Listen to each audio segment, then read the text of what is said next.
It's a Mailbag Monday, and as you would expect, Marcus Smart, Kristaps Porzingis trade questions, how I process the Marcus Smart move, Porzingis' fit, and what's next. It's all right now on the Locked On Celtics podcast. Be ever ready. Recognize the city of champs. Boston, baby, we do what you can't. Locked on number 18, Tatum and Brown, J-team, step back. We gon' wet that and slay teams. Of course, the Celtics, who else could it be? Screaming like KG with the Larry O.B. Karalis above average, assessing the team status. Best daily pod, no cap salary matching. Clutch like Bird the DJ, Pete John on replay. Prime time, dapping up the truth on the sideline. Raining J's, how it started, raising banners, how we finished. Locked on Celtics pod, home of the winners. Big. Hey, welcome back to the Locked On Celtics podcast, right here on the Locked On Podcast Network, where it is your team every day. And I'm here for you every Monday through Friday with a free, fresh podcast dropped directly to your favorite podcasting device. If you open that up and click subscribe, do the same thing on YouTube. Ring the bell, get notified once a video drops. I'm John Karalis. I cover the Boston Celtics for Boston Sports Journal. I played ball once upon a time. And now I'm here for you with a Mailbag Monday podcast. Here with the mailbag, lots of questions pouring in. I'm going to do the mailbag every Monday here throughout the course of the offseason playoffs. Throughout the course of the offseason, just go to johnkaralis.com/mailbag, johnkaralis.com/mailbag. Send me your questions. I've got a ton sitting here, and I've got a lot that are already kind of later in the offseason worthy. So let's, whatever you want. Celtics, NBA, questions about me, questions about it. I have a question about like the 80s Celtics. It's all fair game here over the course of the offseason. So later on, I'll do some questions about Grant Williams, how I process the Marcus Smart trade, considering I'm a Marcus Smart guy. It's a good question. We'll talk about Porzingis' fit, but let's just hop into the very first question here from Leo. He says, losing Marcus hurts. That said, do the changes, losing a key voice in Marcus, bringing in Porzingis, revamped coaching staff, and other changes to come, perhaps provide a new start for the Celtics? Do all the changes force or facilitate the Celtics to evolve? And I'm a big believer in silver linings and things that are negative leading to positives and things that are positives leading to negatives. There's always two sides to something that happened. Marcus Smart's gone. That is, to me, a bad thing, but it also gives the Celtics an opportunity. So I think Leo makes a point here with his question. There is an opportunity here for the Celtics to grow and evolve. There is some, I think, notion that maybe the Celtics relied on Smart too much for their kind of emotional push. Maybe they thought, hey, no, Marcus can take care of the dirty work. I don't have to get my hands dirty. Well, Marcus is gone. He was the toughest player on a generally kind of soft team. This is just not a team that wants to go and get its hands dirty. You know, Marcus got up in people's faces. Marcus was the guy that pushed and shoved and dove on the floor and did all that stuff. Is Tatum going to get in people's faces? No. Is Jaylen? No. A lot of these guys, that edge to this team, it came from Smart. Now it's got to come from somebody else. It's not going to come from Porzingis. He's not that type of guy either, but it's got to come from somewhere, because the team that you got to have an edge to succeed in sports. You got to have a little, FU. You got to have a little bit of that in you to kind of get through. It's kind of part of why Miami was able to get as far as they did. They just kind of had that attitude. That attitude breeds confidence, and confidence leads to other things. People will turn, like when I say like heat culture is a real thing, what leads to an absolute massive outlier 3-point shooting effort? Some of it is that confidence, that mentality of, hey, you know what? I don't care what you think. I'm going to get to this spot. I'm going to do this, and if I got to get in somebody's face, I got to get in somebody's face. That breeds confidence. That breeds something. So the Celtics do have to kind of make up for what Smart gave them. I mean, I understand the people who are like, oh, the shooting and all this other stuff. There are things that make this trade beneficial for the Celtics on the court. I get that. I get that Porzingis brings another element. He brings a piece that the Celtics just didn't have, as far as obviously a 7-3 guy with shooting touch that you can, what was the biggest problem for the Celtics offensively? I think one of the biggest problems was when they got that late shot clock, 8 seconds left and we're into oh crap territory. Well, now Porzingis gives the Celtics that oh crap option of 8 seconds left. You've got whoever it is that's on you is probably going to be smaller than you. So here's the ball. You shoot that turnaround jump shot. It at least gives the Celtics an outlet there that they haven't had before. So that also helps change what the Celtics will be. But what Smart gave them, the intangibles, that is something the guys on this team are going to have to dig deep and find it within them. Like if Smart ended up being a crutch in that regard, that crutch is gone. So I think, to Leo's question, it does force the Celtics to evolve. It does force the Celtics to kind of change a bit. And maybe some of these guys will change for the better because they know that there's that backup, big brother isn't going to come over and finish their fights for them. So I think there's something to that. Hamed asked a question. Please explain how KP will fit into the Celtics system. Maybe release the initial version you and Tom did together, which I think would have been more raw and less emotional, knowing we just lost Smart. Also, couldn't they have done the deal with 1 year later and signed Kristaps Porzingis as a free agent? And then I'll fold in Wyatt's question, who basically asked a lot of the same stuff, but then it said, bonus question, do you think Porzingis will truly accept being a third option? So let me start with the easiest answer in there. Couldn't they have done a deal a year later and signed Porzingis as a free agent and avoided this whole thing? Theoretically, they could have, but also Porzingis, it seemed pretty clear that Porzingis was either going to opt in and get traded to Boston or opt out and go into free agency. If he had opted out, then chances are he wouldn't have been available there a year later. If he opted in and no trade came along, then I guess they could have, but you don't leave that to chance. You do the deal when you can do the deal. If you say, no, we'll wait a year later. Well, maybe something happens in Washington that makes him want to stay. Or maybe something happens in Boston that makes him say, ooh, I don't want any part of that anymore. Maybe another team comes along and says, we're going to give you this obscene amount of money, more money than anybody would give you. So come along and be our number one guy. Who knows? There's too much left to chance between this summer and next summer. You just cannot. If you wanted Porzingis and this was your opportunity to get him, you go and you get him.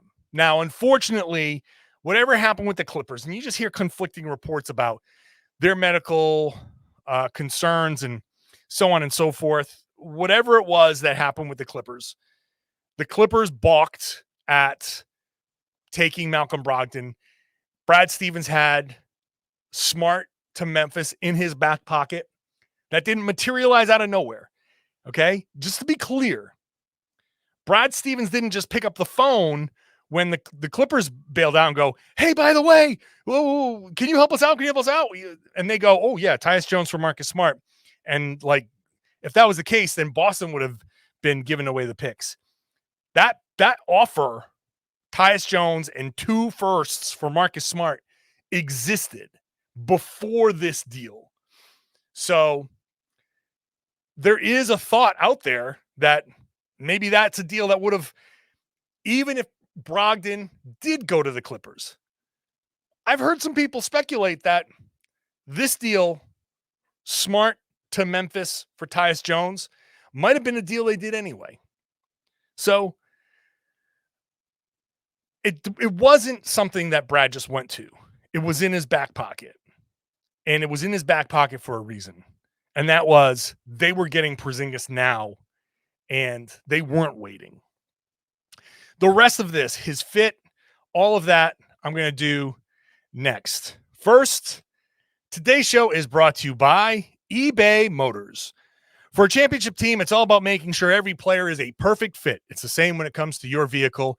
Every part needs to fit just right. So the next time you need parts and accessories, head to eBay Motors. With eBay Guaranteed Fit, you can be sure every part you need fits right the first time around.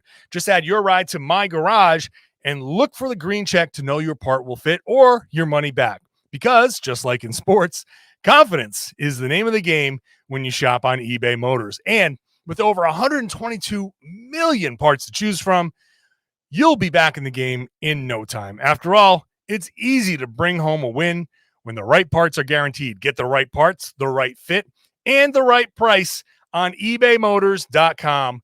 Let's ride. eBay Guaranteed Fit is only available to U.S. customers. Eligible items only. Exclusions apply.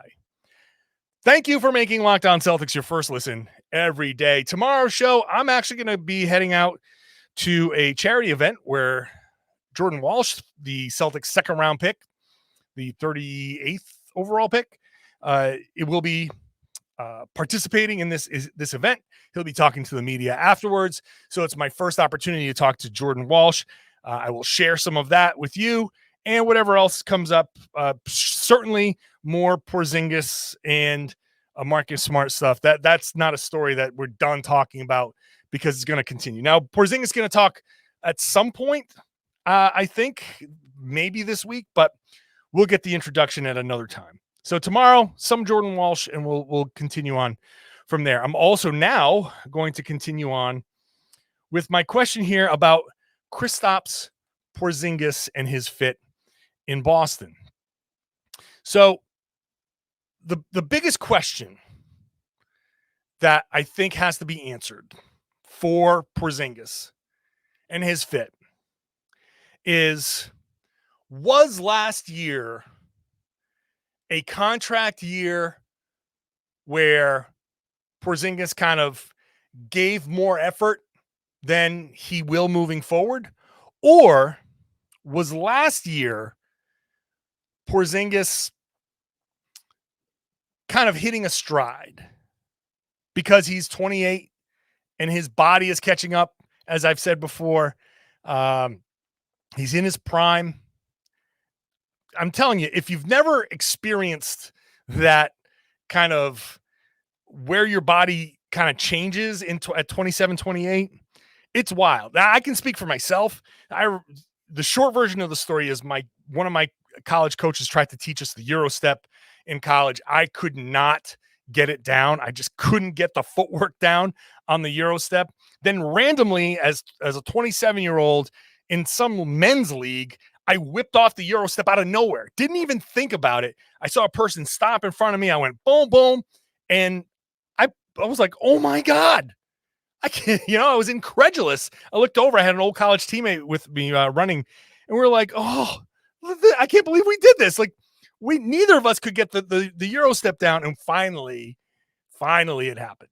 When you hit that 27, 28, no matter who you are, no matter who, you hit your prime, your body, your brain. This is peak athleticism. This is the peak of your everything coming together. So if Porzingis is actually experiencing some level of this, and again, it happens to every athlete. This is just a physiological thing where you're just reaching this point. Your hands, your hand-eye coordination's at its best. Things that you couldn't do before, all of a sudden it's hitting. If that's what this past season was for Porzingis, then his fit in Boston is going to be amazing. If there's an effort thing going on and he's just going to be like, nah, I got like my extension, then This season might be, I don't know. It also depends on the length of the extension. I personally think a 2-year extension would make sense. I keep talking about this 2-year window. I think that would be the absolute kind of culmination of Porzingis trade. You get 2 years of him. Actually, well, you got this 1 year of him, then another, and then you can trade the expiring contract. You get 2 years of Jaylen Brown, the 1 year under his new current deal, the one under his new deal, and then you've got 2 years of Jayson under his deal before his supermax kicks in. So that's the window that I'm looking at. So how does Porzingis fit here? If there is some kind of like effort thing, maybe if it's a 2-year deal, he'll continue that and he'll play great for those 2 years. He's definitely going to shoot 3-pointers. This is going to do nothing to change Joe Mazzulla's mind about how many 3-pointers need to be shot. I think where he does kind of help is the post up numbers were really good. If that can continue, and that's going to be one of those questions. If he's kind of reaching his prime and the post numbers, that's just a thing now, then he's going to fit really well offensively because you can just dump it to him and he can go and get you a bucket half the time. That's going to be really important. He is versatile. Brad Stevens was careful to mention that. He can be your center. He can play with one of your other centers, Rob or Al. You can, and Brad has mentioned this, and he couched it, like he said it like 3 different times. You can steal a couple of minutes of Porzingis at the 3. And he says, I doubt it'll happen, but you could. Which is questionable, but you could because of his skill set. If you wanted to go just outrageously big, you could put Porzingis, Al, Rob, Tatum, and I guess Brown out there, and that would be a ton of length. If you're in a defensive battle and you just want to stop the other team from scoring, that could be your ultimate defensive lineup. I don't know. We'll see. Boy, that would be a hell of a zone defense with those 3 in the back line. Wow. Anyway, so I think Porzingis, there will be adjustments to how the Celtics run things with Porzingis. It's going to be straight pick and roll. How are they going to run dribble handoffs? How are they going to do that? How much of a passer are they going to make Porzingis? There are questions there. Does he accept being a third option? I mean, I think he's going to have to, and I think that's probably part of the benefit of coming to Boston. You don't have to be the primary guy. You don't have to create all the time. The pressure is off. You could just do what you do. It is a pretty nice deal. He's going to get his money. So I don't think there's an issue with the money. I think playing next to Tatum and Brown and kind of just being able to live in their wake and thrive in their wake, I think he should accept being a third option.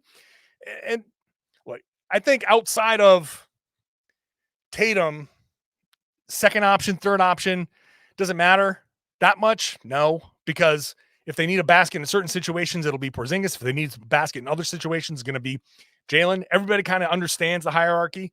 So I think that part will be fine. So we'll see. I think that there are a ton of theoretical things with Porzingis that on paper, in conversation, in looking at it and thinking about it, there are things that make sense. However, the practical application is going to be a very interesting kind of dynamic here. I don't know how it's actually going to work. Like, this is a very interesting science experiment for the Celtics. We know, and you go through an experiment and you say, okay, put this here, put this there, and pour this into this beaker and whatever. And I would expect certain things to happen, but there are always these variables. You say, oh, I didn't realize if this variable was in there, it would blow up, or I didn't realize if this variable was introduced, it would be the best thing ever. I don't know. I really don't. This is going to be a fascinating experiment. What are the Celtics going to do? Like, their best passer is now gone, right? We talked about they have to consolidate and Brad talks about rebalancing the front court, back court, and all of that. And we knew Brogdon or Smart or Derek White were all possibilities. That it was Smart was a little bit surprising, but do they rely on Derek White now to be the primary ball handler? I'm going to talk about Derek White next. The next question talks about, are the Celtics potentially even possibly going to trade him? We'll talk about that in just a second. First, I want to thank you for listening to the Locked On Celtics podcast, making it your first listen every day. Thank you. Everydayers, you Monday through Friday folks. Absolutely love the fact that you're sticking around. This is still a Monday through Friday podcast. We're wrapping up June here. July is coming up. Still Monday through Friday through July. And then August comes around. We'll slow down just a tick, unless news breaks, but just a tick for now. August, September, we'll slow it down just to 3 podcasts a week. Regardless, it's much more podcasting than you're going to get anywhere else when it comes to the Celtics. All right, lots more questions here to get to, so let's keep it going. Aaron, do you think the Celtics would trade Derek White, considering that he saved their season in Game 6? Let's just. I don't think that at this point. I think their commitment is to Derek White. Their commitment is to White as their starter. I think it's possible Brogdon can go, but I think White is here. He's proven himself to be too valuable. His season this past season is why Marcus Smart isn't here. Not to put it on Derek, but he had such a good season that the Celtics were like, oh, okay, we'll run with this. And if it has to be Marcus, then it has to be Marcus. Their preference was clearly Malcolm, Marcus, Derek. 1, 2, 3. Malcolm might still go. I'm not sure how they're planning to move forward with Malcolm. He might stick around and they'll just say, hey, we're going to lean on his professionalism. This was the deal that fell apart. You're going to have to be a pro. This is, come back for another season. And he's going to have to say, whether he will do it or not. Coming back to a scenario, he might just be like, oh, phew, avoided that one. Let's roll. And it's more about the teammates. If I were Brogdon and I were asked about it, I'd say, look, it's more about my teammates. It's more about rolling with these guys. I love these guys. The business is the business. I let everybody else handle that. I'm here. I'm running with these guys who I love. I loved them last year. I love them now. Let's go get a championship. That's going to be his answer. Derek White, he's sticking around. So now the question is, do the Celtics keep or trade Grant Williams? Chris says, I don't see how we let Grant go in free agency. We need his combination of being able to defend up and down the lineup and shoot 40% from 3. Do we go over the second apron to sign him? And then Adam says, what do you think about turning Grant into a connector like Alex Caruso and using some of that new draft capital to make a run at OG Anunoby? So there are 2 different ways they can go with Grant. I'm not 100% sure how they're going to approach this. I think Brad Stevens is not done. I think the Celtics are going to make another move. I don't think this is it. But can they bring Grant back?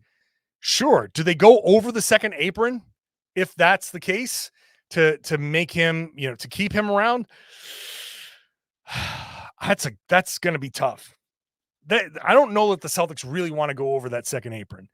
Now, they might do it to start. They might run this one season and say, you know what? We'll do it now. We'll run this one season.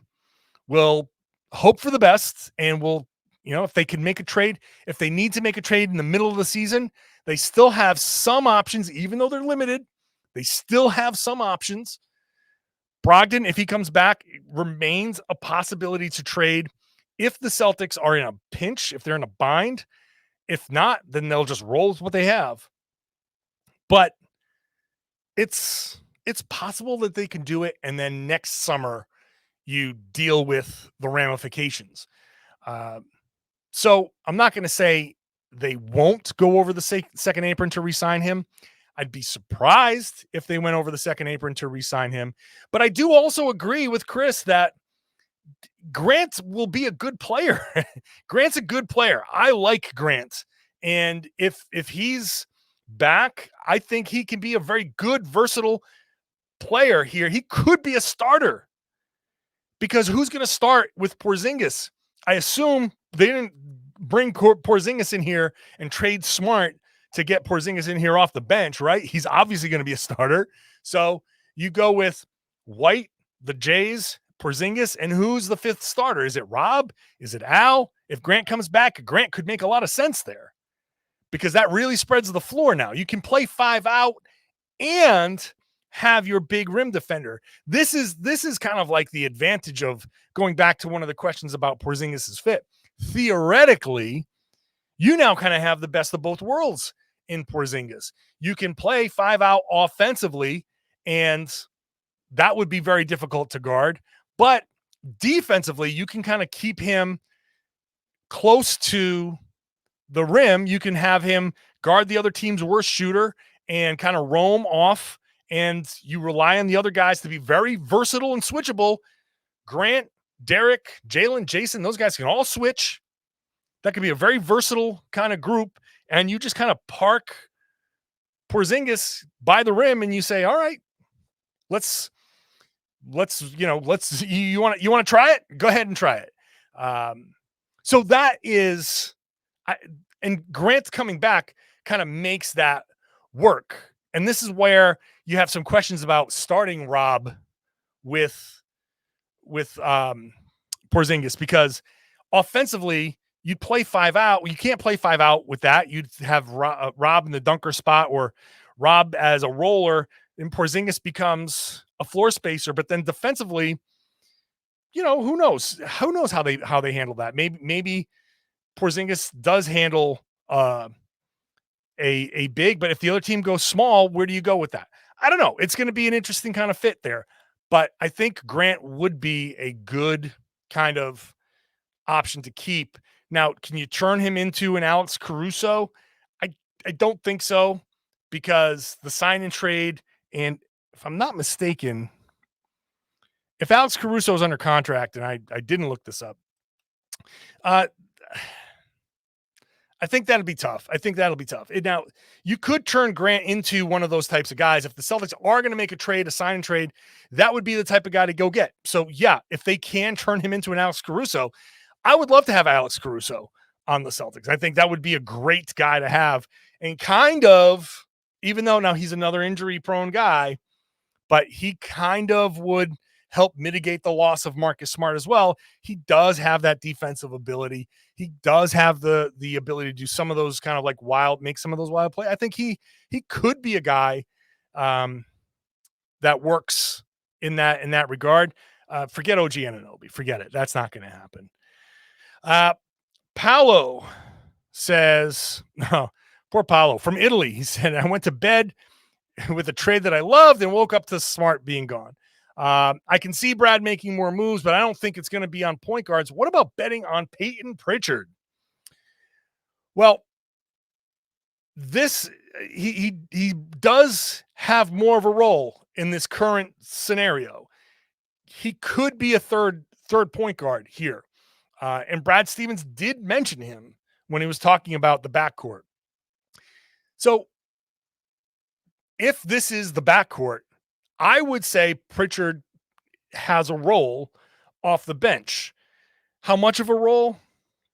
I don't know. I think he might have had more of a role had Brogdon been traded, but we'll see. I think with there is the possibility to play Pritchard and Brogdon together, and Brogdon can play a little bit off the ball and they can kind of work with one another. You can sit both Brogdon and White and give Pritchard some run here or there. I'm not opposed to giving. Let's just see what he can do sometimes. Like, it's okay to run a 7-minute stretch with Payton Pritchard out there sometimes in these regular season games.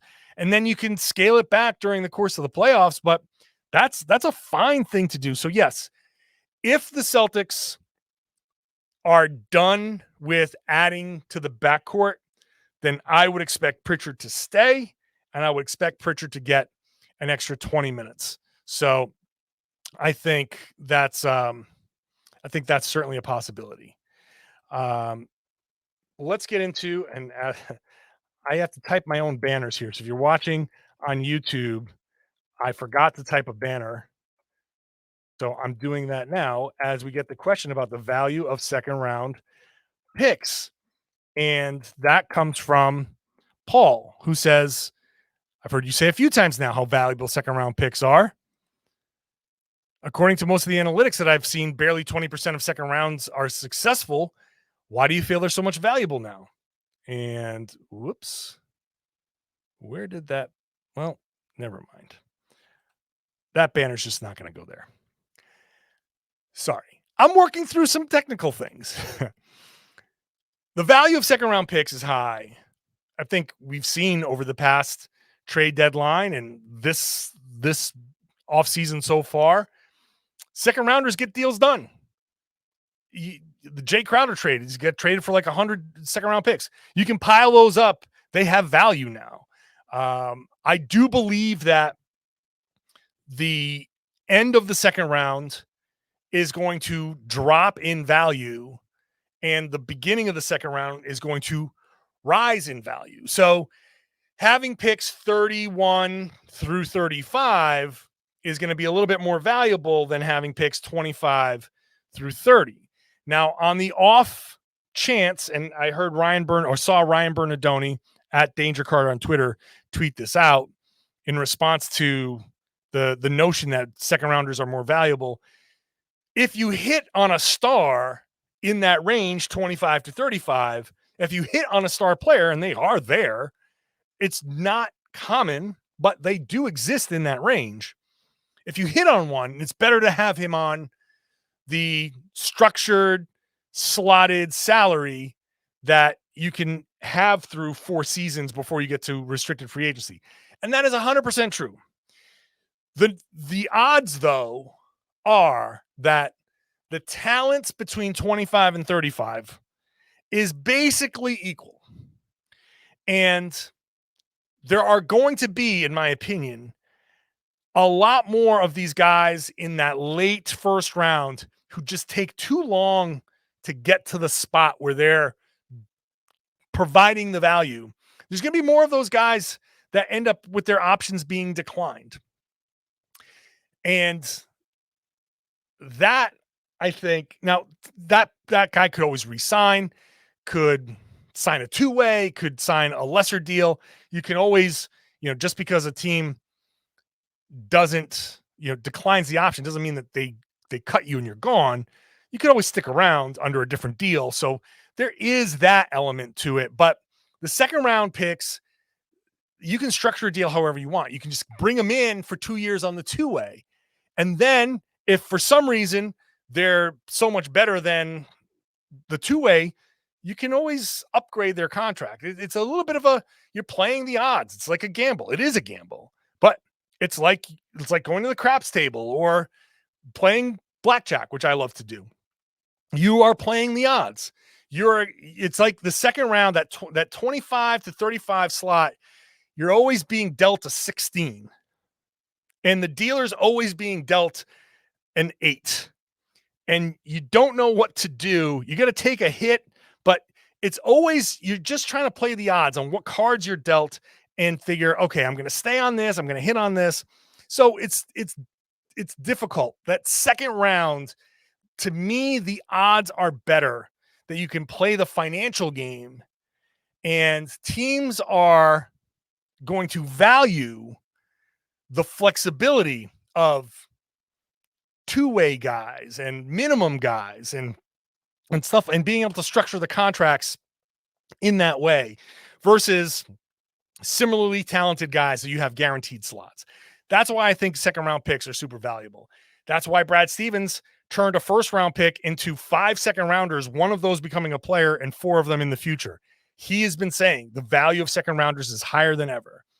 That's something I've been saying since the CBA was first kind of the details were first coming out.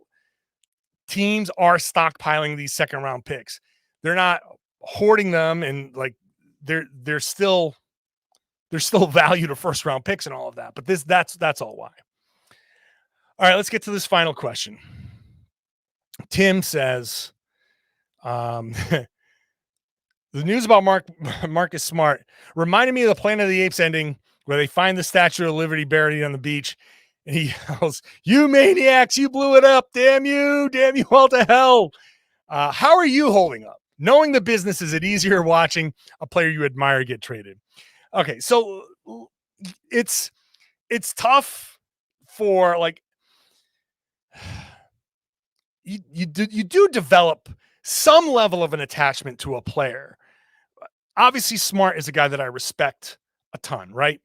So not only is he a player that I think I would love to play with. I'd love to have a guy like Marcus Smart on my team playing next to me. That would be amazing. But also, I feel like Smart in the locker room is the type of player that you want. Now, for me personally, Smart's a guy that I knew I could always talk to. Like I knew when I requested Marcus, he would always give me answers, like real answers to my questions. He would sit down and talk about, like, think about the questions, and he would spend time, and after we were done, he would shake my hand and say thank you. Like, he was a good dude. The stuff he did around the community was amazing. So I do think he's a loss as far as value to the city. These athletes, he's from Dallas. He adopted Boston as his home. He gave a lot of value to the city. He gave a lot of value to me as a writer looking for, trying to do stories. And he gave me some amazing stuff. I think some of my best stories are Marcus Smart stories. So from that perspective, I'm like, oh, man, that sucks. That's a guy that, I could count on.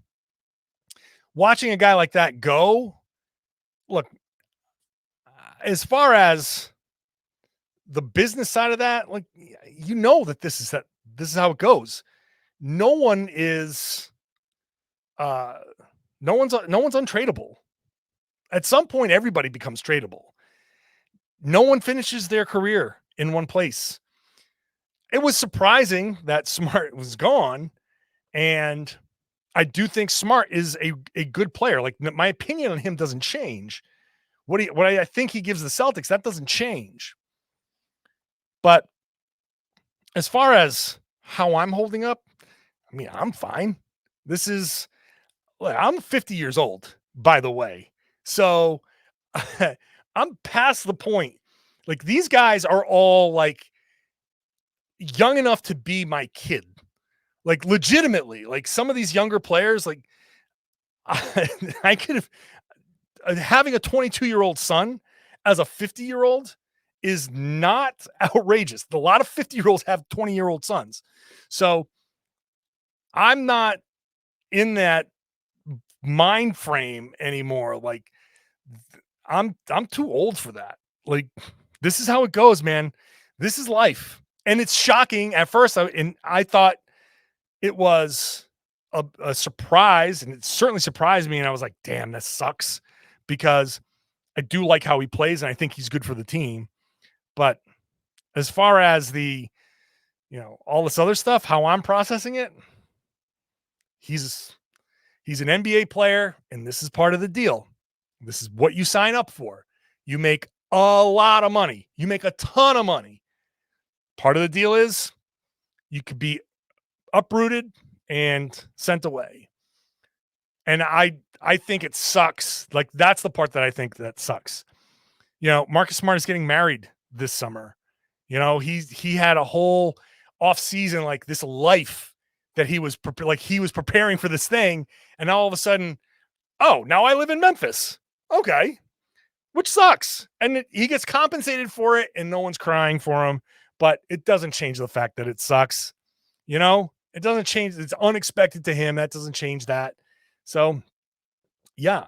But yeah, because of the business, you have that moment of like, oh, man, that sucks for him. Because I don't think I'm speaking out of turn. I say, like, you do develop like some attachment, I guess is not the right word, but some guys when when you get a chance to talk to a particular person over and over and over again, and they're more open to talking to you, you get a sense of who this person is. You get to know them a little bit, and yeah, that's like you develop some level of fondness. A guy like Al Horford is another guy that he's always open and always like respectful of my time, and I think that makes him a good person. And there are guys in there that I don't think there's any bad guys in there, but I do think that it's like when a guy that you respect and a guy who treats you with respect goes away, you're like, well, that sucks. But it's part of the business, part of life. So that's it. And that's the end of this podcast. So thank you for all the questions. Again, johnkaralis.com/mailbag is where you ask the questions every Monday through the off season. I'm going to make it a Mailbag Monday, unless something comes up, a trade or something like that pushes it off. And maybe I'll push it off to a Tuesday or Wednesday. Maybe if I get too many questions, I'll just do multiple mailbags. Maybe I'll just do Monday and Tuesday. I'll do a 2-parter. Who knows if there's that many questions. So johnkaralis.com/mailbag. That's where you go to ask your questions. Would love it if you did that. Would love it if you subscribed if you're new. Hope you enjoyed the show. Subscribe, open up your favorite podcasting app, and hit that subscribe button. Do the same thing on YouTube. Ring the bell so you get notified of when I drop a video. And then if you are an everyday listener Monday through Friday, and I'm still a Monday through Friday podcast, share the podcast. Tell your friends, tell your family, tell everybody. They should be listening to and watching the Locked On Celtics podcast right here on the Locked On Podcast Network, your team every day.